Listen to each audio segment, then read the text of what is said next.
The subject of genre is very interesting.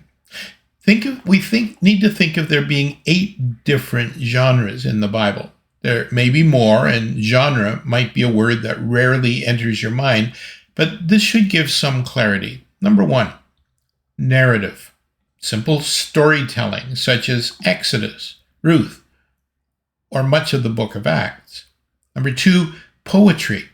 The Psalms and sections of other books which use vivid, figurative language often associated with songs and hymns. Number 3, wisdom.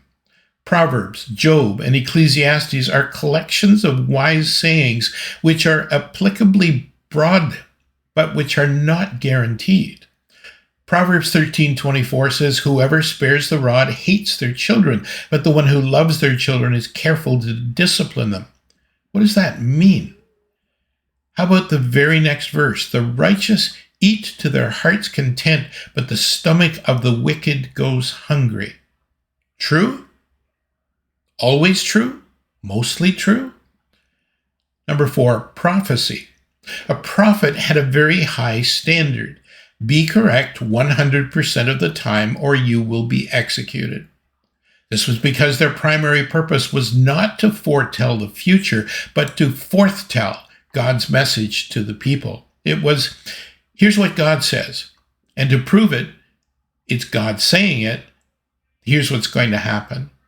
And in the Bible, there are 4 major prophets and 12 minor prophets. But major and minor only means longer books and shorter books, not a measure of importance.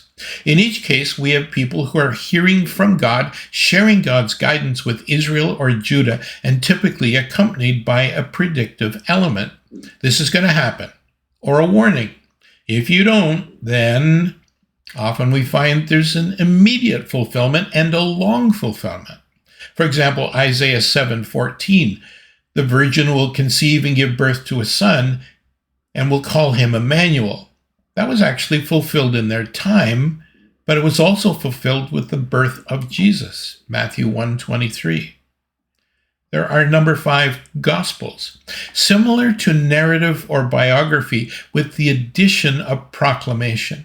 Each was written either by people who were there as first-hand accounts or by their contemporaries. Both Matthew, Levi, and John were there. Mark was Peter's scribe. Luke investigated everything firsthand. Number 6, parables.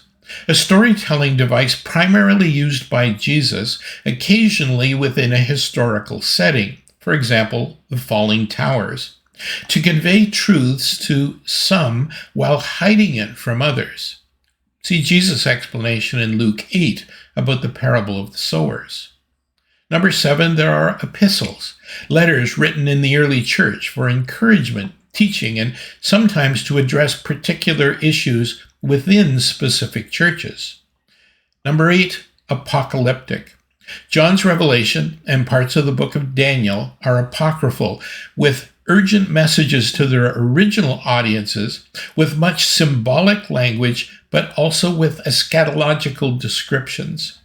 When I read some of these passages, it feels like the authors are trying to describe things that they have never seen before, and they're grasping at words.